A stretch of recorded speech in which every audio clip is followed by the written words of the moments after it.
레위기 25장. 주님께서 시나이 산에서 모세에게 이르셨다. 너는 이스라엘 자손들에게 일러라. 그들에게 이렇게 말하여라. 내가 너희에게 주는 땅으로 너희가 들어가면 그 땅도 주님의 안식을 지켜야 한다. 너희는 6해 동안 밭에 씨를 뿌리고 6해 동안 포도원을 가꾸어 그 소출을 거두어라. 그러나 7째 해는 안식년으로 땅을 위한 안식의 해, 곧 주님의 안식년이다. 너희는 밭에 씨를 뿌려서도 안 되고 포도원을 가꾸어서도 안 된다. 너희가 수확한 다음에 저절로 자란 곡식을 거두어서도 안 되고 너희가 가꾸지 않은 포도나무에 저절로 열린 포도를 따서도 안 된다. 이것이 땅의 안식년이다.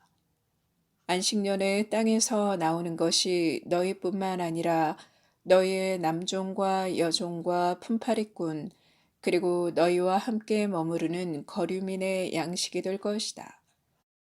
또한 너희 가족과 너희 땅에서 사는 짐승까지도 땅에서 나는 온갖 소출을 먹을 것이다. 너희는 안식년을 7번, 곧 7회를 7번 헤아려라. 그러면 안식년이 7번 지나 49회가 된다. 그 7째 달 초 열흘날 곧 속죄일에 나팔 소리를 크게 울려라. 너희가 사는 온 땅에 나팔 소리를 울려라. 너희는 이 50년째 해를 거룩한 해로 선언하고 너희 땅에 사는 모든 주민에게 해방을 선포하여라. 이 해는 너희의 희년이다. 너희는 저마다 제 소유지를 되찾고 저마다 자기 시족에게 돌아가야 한다. 이 50년째 해는 너희의 희년이다. 너희는 씨를 뿌려서도 안 되고 저절로 자란 곡식을 거두어서도 안 되며 저절로 열린 포도를 따서도 안 된다.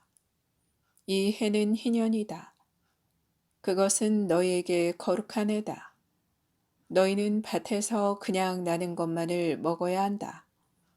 이 희년에 너희는 저마다 제 소유지를 되찾아야 한다. 너희가 동족에게 무엇을 팔거나 동족의 손에서 무엇을 살 때 서로 속여서는 안 된다. 너희는 희년에서 몇 해가 지났는지 헤아린 다음 너희 동족에게서 사고 그는 소출을 거둘 횟수를 헤아린 다음 너희에게 팔아야 한다. 그 횟수가 많으면 값을 올리고 횟수가 적으면 값을 내려야 한다. 그는 수출을 거둘 횟수를 너희에게 파는 것이다. 너희는 동족끼리 속여서는 안 된다. 너희는 너희 하느님을 경외해야 한다. 나는 주 너희 하느님이다. 너희는 나의 규칙들을 실천하고 나의 법규들을 지키며 실천해야 한다. 그래야 너희가 그 땅에서 평안히 살게 될 것이다. 그리고 땅이 열매를 내주어 너희가 배불리 먹으며 그곳에서 평안히 살게 될 것이다. 씨를 뿌려서도 안 되고 소출을 거두어서도 안 된다면 우리가 7째 해에는 무엇을 먹으리요 하고 너희가 물을 수도 있을 것이다. 그러나 나는 6째 해에 나의 복을 베풀어 새 해 동안 먹을 소출이 나게 하겠다. 그래서 씨를 다시 뿌리는 8째 해에 너희는 묵은 곡식을 먹을 것이다. 9째 해가 되어 그의 소출이 날 때까지 묵은 곡식을 먹게 될 것이다. 땅을 아주 팔지는 못한다. 땅은 나의 것이다. 너희는 내 곁에 머무르는 이방인이고 거류민일 따름이다.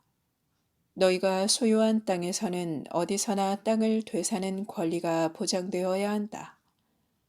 너희 형제가 가난해져 자기 소유지를 팔 경우 그에게 가장 가까운 구원자가 나서서 그 판 것을 되사야 한다.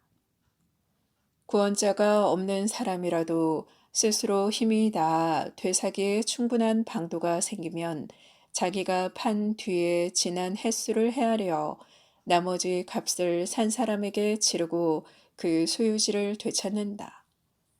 그러나 되찾을 능력이 생기지 않으면 그가 판 것은 희년이 될 때까지 그것을 산 사람의 손에 남아있게 된다. 그러다가 희년에는 그 소유지가 풀려 그는 그것을 되찾게 된다.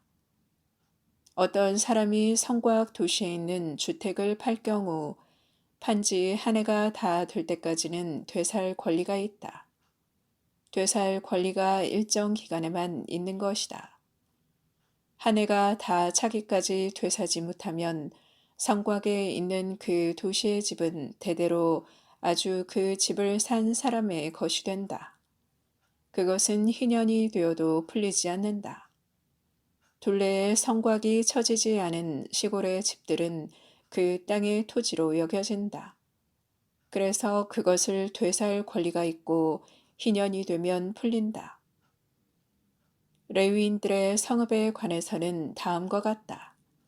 레위인들은 언제나 그들 소유의 성읍에 있는 집을 되살 권리가 있다.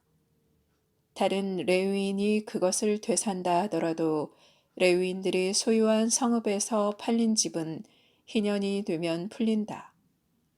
레위인들의 성읍에 있는 집들은 이스라엘 자손들 가운데에서 그들이 자기 소유로 얻은 것이다.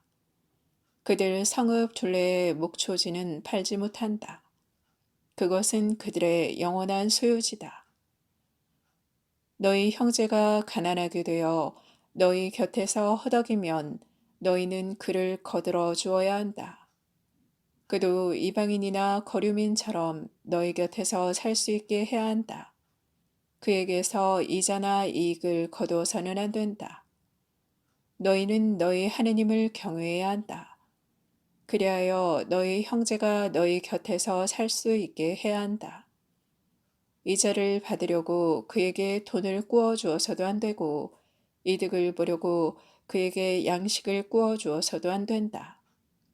나는 너희에게 가나안 땅을 주고 너희 하느님이 되려고 너희를 이집트 땅에서 이끌어낸 주 너희 하느님이다.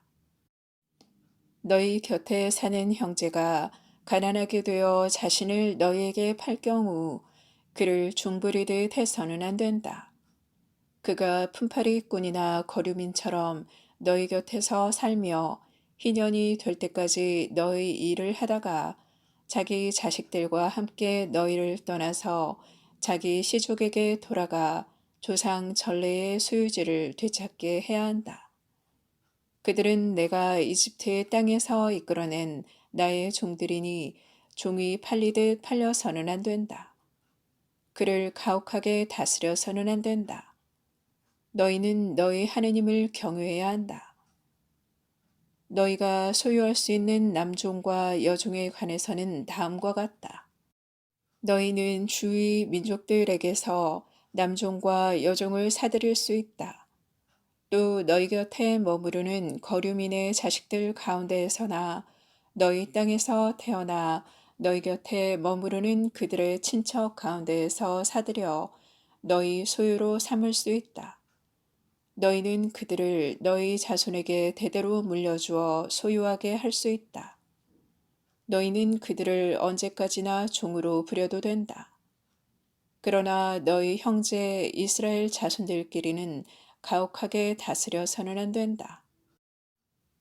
너희 곁에 사는 이방인이나 거류민이 넉넉해졌는데 그 옆에 사는 너희 형제가 가난해져 너희 곁에 사는 이방인이나 거류민 또는 이방인 시족의 후손에게 자신을 팔 경우 팔린 다음에라도 그는 자신을 되살 권리를 지닌다.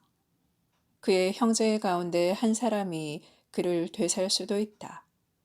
아니면 그의 삼촌이나 삼촌의 아들이 그를 되살 수도 있고 그 시족의 다른 살부치가 그를 되살 수도 있다. 그 자신이 넉넉해지면 스스로 제 몸을 되살 수도 있다. 이 경우 그는 자기를 산 사람과 함께 제 몸을 판 그 해부터 희년까지가 몇 해인지 헤아려 그 횟수에 따라 가격을 매기는데 그 집에 머물러야 할 기간을 날품팔이의 날수로 쳐서 계산한다. 아직 횟수가 많이 남았으면 그것에 따라 자기를 판 가격에서 일정액을 빼고 자신을 되사는 값을 치른다. 희년까지 남은 횟수가 얼마 되지 않으면 그 횟수에 따라 계산한 다음 자신을 되사는 값을 치른다. 그를 한 해 한 해 날품팔이로써 주인 집에 머무르게 하고 주인이 너희 눈앞에서 그를 가혹하게 다스리는 일이 없게 해야 한다. 그가 이 여러 방도 가운데 어느 하나로도 자신을 되사지 못한다 하더라도 희년이 되면 자식들과 함께 풀려난다. 이는 이스라엘 자손들이 나에게 속한 종들이기 때문이다. 그들은 내가 이집트의 땅에서 이끌어낸 나의 종들이다. 나는 주 너희 하느님이다.